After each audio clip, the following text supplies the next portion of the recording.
Air force का अलग syllabus है, आर्मी का अलग है। तो ये हम बेसिकली आर्मी के लिए कर रहे हैं।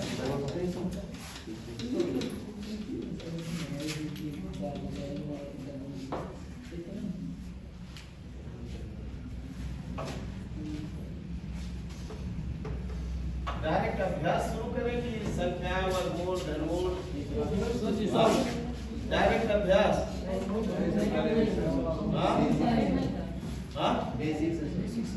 बेसिक्स से डायरेक्ट क्वेश्चन शुरू ना करें ना।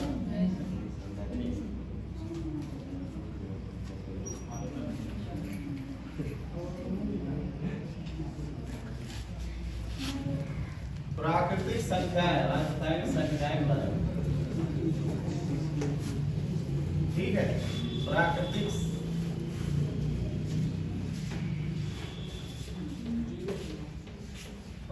संख्याएं क्या होती है?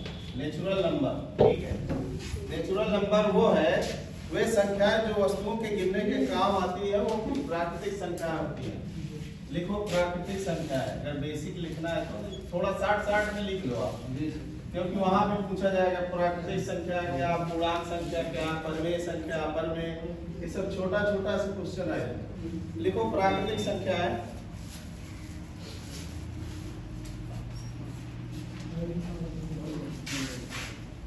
वे संख्याएं जो वस्तुओं के गिनने के में काम आए, वे संख्याएं जो वस्तुओं के गिनने के में काम आए,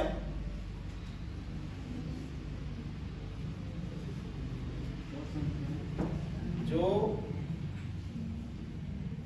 वस्तुओं के गिनने में काम आए, प्राकृतिक संख्या कहलाती है। जैसे 1 2 3 4 5 डॉट डॉट, जैसे 1 2 3 4 5, मतलब ये सब अनंत तक है, अनंत, इंफिनिटिव।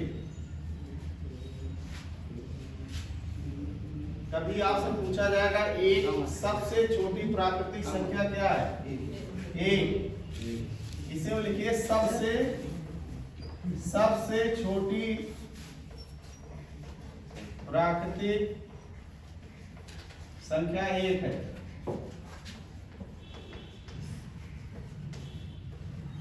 मतलब 1। ये जरूर कभी पूछ लेता, सबसे छोटी प्राकृतिक संख्या क्या है? सबसे छोटी प्राकृतिक संख्या 1 है।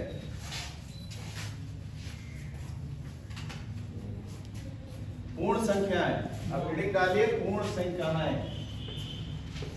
पूर्ण संख्याएं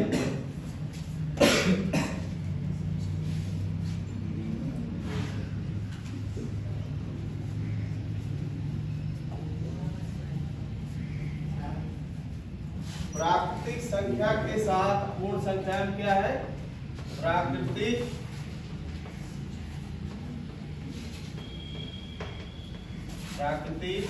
संख्या के साथ 0 से,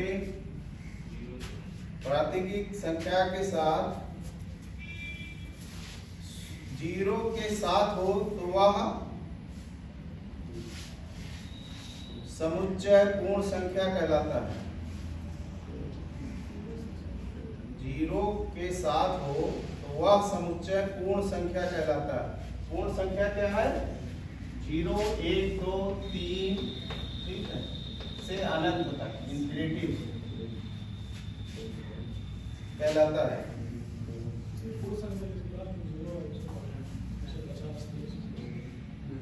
आज कहलाता है।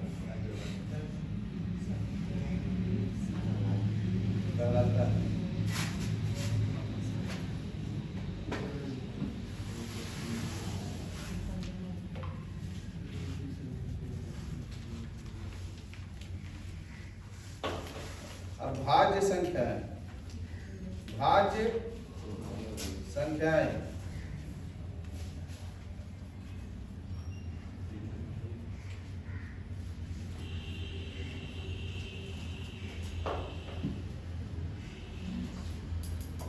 भाज्य संख्याएं, जो संख्या स्वयं के साथ साथ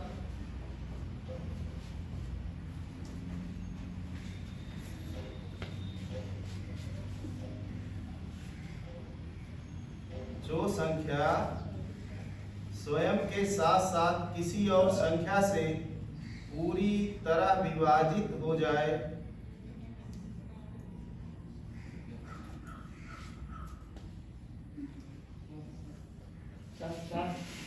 जो संख्या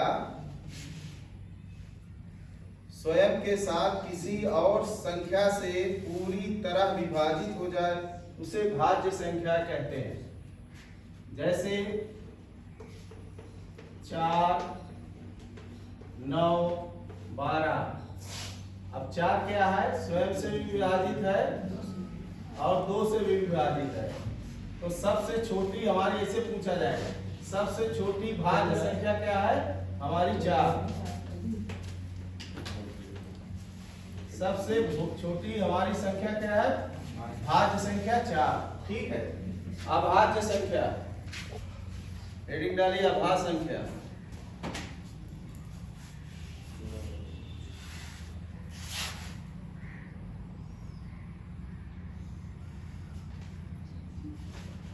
जो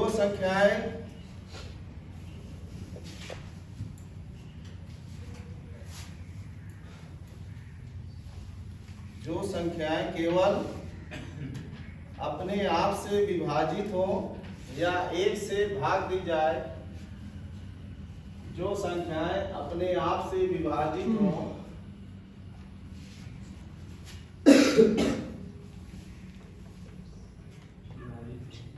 या 1 से भाग दी जाए उसे अभाज्य संख्या कहते हैं। आप लिख रहे हो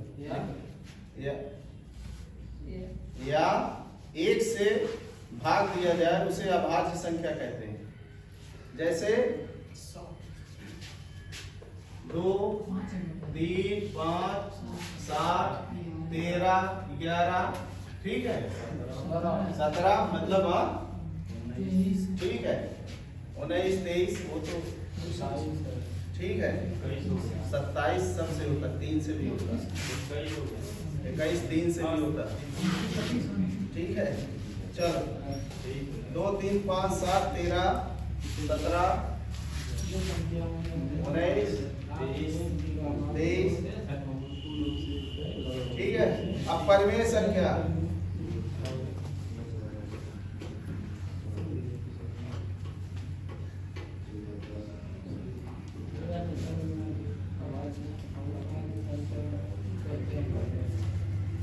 संख्या जिस संख्या को परिमेय संख्या, हेडिंग डालिए परिमेय संख्या, जिस संख्या को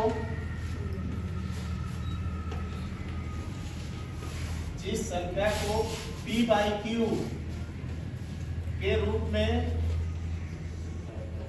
लिख सकते हैं, p/q के रूप में लिख सकते हैं, उसे परिमेय संख्या कहते हैं। जैसे 2/5, 1/2। जिस संख्या को p/q के रूप में लिख सकते हैं उसे परिमेय संख्या कहते हैं। जैसे 1/2, 3/2, 2/5। ठीक है। हाँ, क्यू को मान 0 नहीं होता। जैसे 1/2, 3/4 कुछ भी भिन्न वाली संख्या है। ठीक है। अपरिमेय संख्या, परिमेय अपरिमेय, ऐसे आपको पूछा जाएगा पर ये 1/2 क्या है, परिमेय है कि अपरिमेय, तो आपको ठीक करना रहेगा। ठीक है। अपरिमेय संख्या,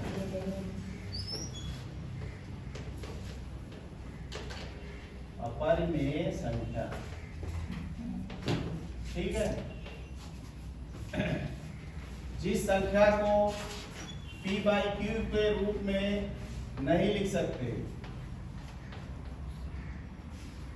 जिस संख्या को p/q के रूप में नहीं लिख सकते उसे अपरिमेय संख्या कहते हैं।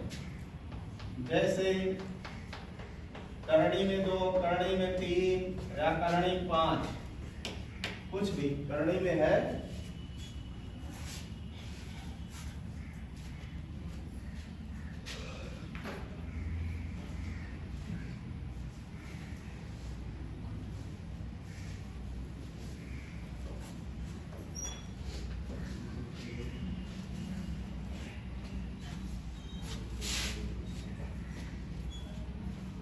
करणी में 2, करणी में 3, करणी में 5, कुछ भी तो करणी में है अपरिमेय संख्या है।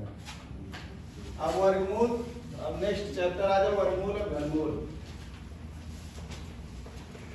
पहली बात सबको वर्गमूल और घनमूल पता होना चाहिए, इस पे जरूर क्वेश्चन आते हैं। वर्गमूल घनमूल पे क्वेश्चन आपके जरूर रहेंगे। आपको जैसे 2 का वर्गमूल निकालना है तो 2 की पावर 2, 2 गुणे 2 मतलब 4 हो गया। 3 का वर्गमूल 3 गुणे 3 9। कल सबको जैसे 4 का वर्गमूल 4 गुणे 4 16, ठीक है। 5 का वर्गमूल 25। सबको कल 20 तक का वर्गमूल याद होना चाहिए। यस सर, ठीक है। आप जब क्वेश्चन करोगे तो उसमें टाइम नहीं रहेगा। अब जैसे आ गया जैसे 525 डिवाइड मतलब 525 किसका वर्गमूल? हाँ किसका है? 25 का है। तो टक से आप ये निकाल सकते हैं 525 25 का है, ठीक है। अगर याद रहेगा, अब जैसे बोल दिया 525 का वर्गमूल 5, ऐसे आएगा question simplification. √525 divided by 5 minus 3, ऐसे आएगा। इसको सरलीकरण बोलते हैं, सिंपलीफिकेशन, ठीक है। तो इसका उत्तर क्या होगा? तो अगर आपको 525 का वर्गमूल मालूम है तो आप निकालने की जरूरत नहीं। यहाँ लिखोगे 25 भागे 5 माइनस 3, 25 2, ठीक है। सिंपलीफिकेशन क्वेश्चन ऐसे रहेंगे। आपको वर्गमूल घनमूल बहुत ज्यादा नहीं याद करो, घनमूल आप 9 तक याद करो 1 to 9, ठीक है। घनमूल का मतलब होता है 1 की पावर 3। 1 का घनमूल 1 ही होगा और 2 का घनमूल होगा 2 गुणे 2 गुणे 2 8, ठीक है। 3 का घनमूल 27, ठीक है। अगर बहुत नहीं याद हो पाता, अगर 8 तक भी याद कर लिए तो आपका घनमूल में काम चल जाएगा। लेकिन वर्गमूल में कम से कम 20 तक का आपको याद होना चाहिए। जैसे 25 का हो गया, ये सिंपल है। 50 का सिंपल है, जो 30 का है तो 30 गुणे 30 900, ये सब ऑटोमेटिक याद हो जाएगा, ठीक है। 3 गुणे 27, ठीक है। मतलब 9 तक का घनमूल और 20 तक का वर्गमूल आप लोग याद कर लोगे तो सिंपलीफिकेशन जो सरलीकरण आगे कराएंगे उसमें बहुत काम आएगा, ठीक है।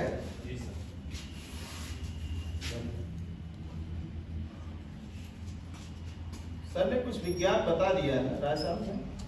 अभी कुछ लिखाए थे ना विज्ञान क्वेश्चन। तो आज 2 चैप्टर मैथ का रखिए, मतलब संख्याएं और वर्गमूल घनमूल ये करा कर फिर आपका क्वेश्चन हम कराते रहेंगे, ठीक है। थोड़ा अब हम चलते हैं जीएस की तरफ।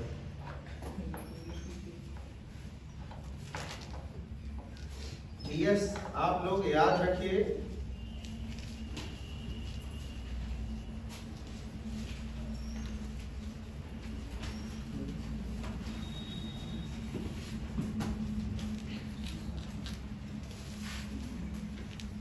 अब जो जीएस आपको लिखाएंगे कम से कम लिख लीजिए, राजधानी वगैरह सब आप लोग याद कर लीजिएगा।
चलो लिखो, सिंधु घाटी सभ्यता क्या थी?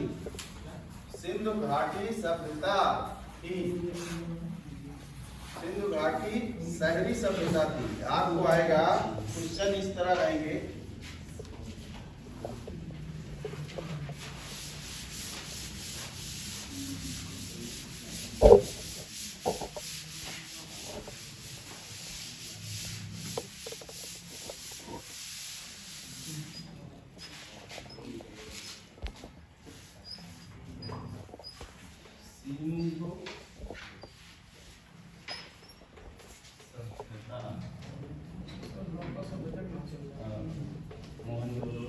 सिंधु सभ्यता क्या थी? पहले में ऐसे रहेगा, ए में ग्रामीण, बी में शहरी, सब पढ़ाए थे क्या? हाँ, इतिहास में ऐसे रहेगा शहरी, बी में रहेगा मिश्रित, ठीक है, और डी में रहेगा इनमें से कोई नहीं, नन ऑफ दीज या इनमें से कोई नहीं। ये तो मैं इंग्लिश में लिख दिया, इसका मतलब होता है इनमें से कोई नहीं, ठीक है। तो आपको ठीक करना है, शहरी सभ्यता, वो सिंधु सभ्यता कैसी थी? शहरी थी, ठीक है। तो हम ऐसे लिखाएंगे आपको, सिंधु सभ्यता थी शहरी, तो आप शहरी के नीचे डॉट, मतलब उत्तर याद ही रखिए, सिंधु सभ्यता थी, हम ऐसे लिखाएंगे। अब चारों ऑप्शन तो लिखे ही नहीं, सिंधु सभ्यता थी डॉट शहरी, ठीक है। तो आप जब उत्तर में शहरी देखेंगे तो शहरी टिक कर देंगे, ठीक है। सिंधु दूसरा क्वेश्चन लिखिए, सिंधु घाटी सभ्यता का मुख्य व्यवसाय क्या था? कृषि। सिंधु घाटी का मुख्य व्यवसाय क्या? सिंधु घाटी सभ्यता का मुख्य व्यवसाय क्या था? कृषि। यहाँ शहरी जैसे लिखे, उसके नीचे सिंधु घाटी सभ्यता का मुख्य व्यवसाय क्या था, आगे लिख लीजिए कृषि। इसका उत्तर होगा कृषि, समझ गए? जैसे हम बता रहे ना, सिंधु घाटी का मुख्य व्यवसाय क्या था? कृषि। यहाँ उत्तर हो गया आपका कृषि। नेक्स्ट लिखिए, सिंधु घाटी सभ्यता का बंदरगाह कौन सा था? लोथल। क्वेश्चन बोलिएगा। सिंधु घाटी सभ्यता का बंदरगाह टाउन कौन सा था? चार ऑप्शन थे इसके, रोपड़, मोहनजोदड़ो, कालीबंगा और लोथल। सिंधु घाटी सभ्यता का बंदरगाह, बंदरगाह क्या होता है? जहां जहाज आते हैं, अपना सामान लोड करते हैं, पानी वाले जहाज, नेवी ओवी वाले जो लोड कराते हैं, उसी को बंदरगाह बोलते हैं। लोथल, ठीक है। इसका उत्तर होगा, उस चारों ऑप्शन में लोथल जहां होगा उसको टिक करना है आपको। आर्यों ने भारत के जिस इलाके में कब्जा किया था उसको क्या कहते हैं? सप्त सिंधु। आर्यों ने भारत के जिस इलाके में कब्जा किया था उसको कहते हैं सप्त सिंधु। ये किताब आप लोग खरीद लो, ठीक है। नहीं हम जाएंगे इलाहाबाद तो मैं लेके आऊंगा, ये आपका सब काम देगा, ठीक है। बोल नहीं 75, ठीक है। तो जीएस लिखाने से हमारा कुछ फायदा नहीं, जीएस आप पढ़िए, अब मैथ और रीजनिंग, ठीक है। जीएस आप घर पे पढ़ सकते हैं, ठीक है।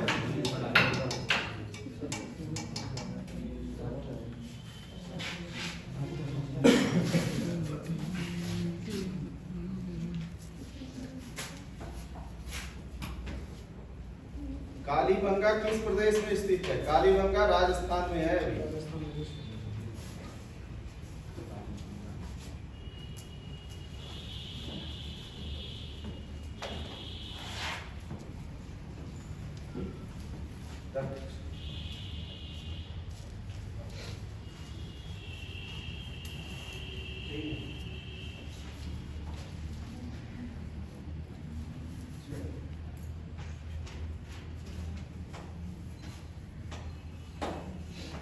रीजनिंग में ज्यादातर आपका संख्या से आएगा, जैसे हम बताए थे नंबर सिस्टम और कोडिंग डिकोडिंग है, ठीक है। चलो इस संख्या वाला थोड़ा सा अभ्यास करते हैं।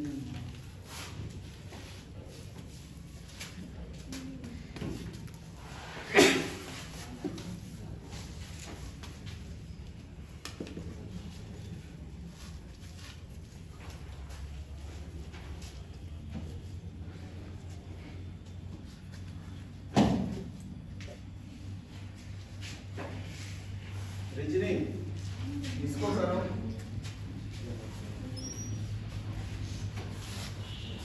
थोड़ा दिमाग का कसरत करो, बहुत पसीना होगा। अरे 2, 6, 18, 54। अगली संख्या बताओ।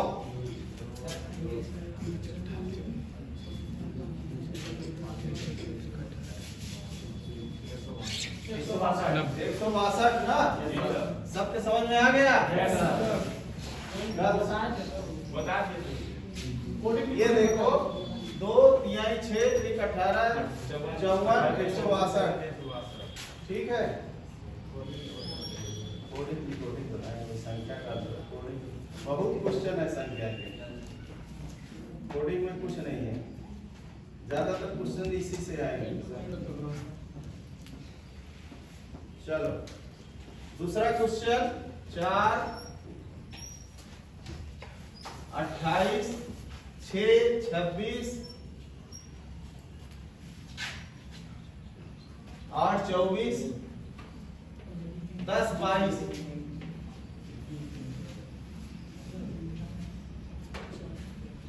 बारह 20। हाँ 12 20। कौन बताए 12, सही है, समझ गए?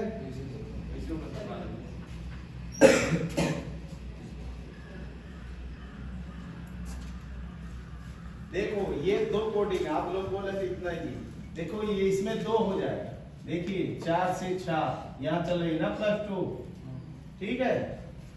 4 से 6, 6 से 8 से 10, फिर 12। आप देखो 26, यहाँ 26, 28 है, यहाँ 2 कम हो रही है, इसमें 2 सीरीज है। आप इतना ही मत समझो इसको, मतलब ये 2 सीरीज है।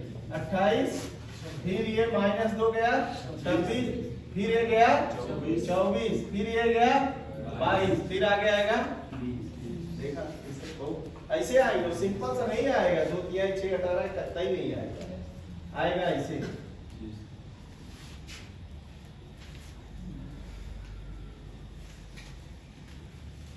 चल अब देखो अगला क्वेश्चन, थोड़ा दिमाग लगाना सब कोई।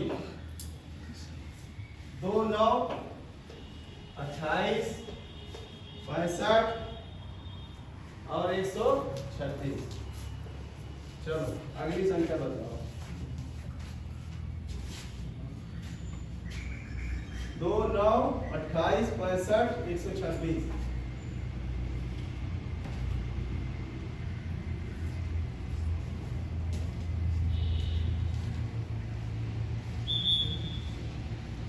हाँ हो गया तो लास्ट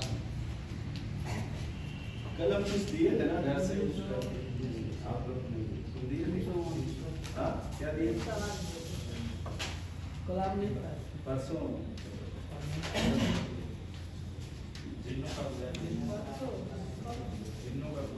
हाँ किए थे उसको, ये साल दिए, ठीक है। ये करके आना, दिमाग टेढ़ा है। ये क्वेश्चन में पूरा दिमाग का कसरत है। तो 242।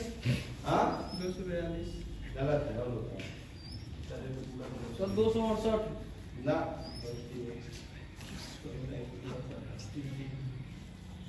ऐसे क्वेश्चन आएंगे, वो सब तो बहुत बता रहे हैं।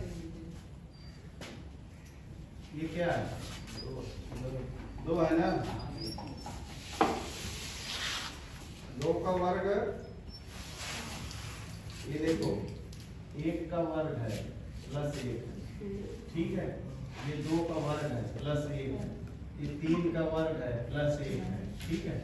ये ठीक है, फिर ये 8 का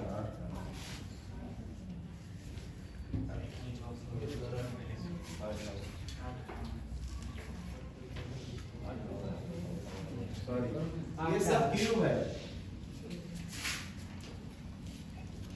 4 का क्यूब प्लस 1, 5 का क्यूब प्लस 1, ठीक है। तो अगला क्या होगा, 6 का क्यूब प्लस 1। समझ गए?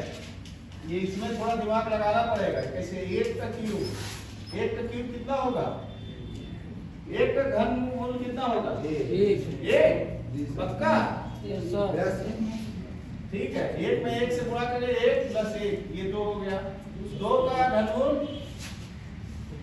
8 प्लस 1 9, 27 प्लस 1 28, ठीक है। ये 64 प्लस 1 62, फिर ये हो गया 125 प्लस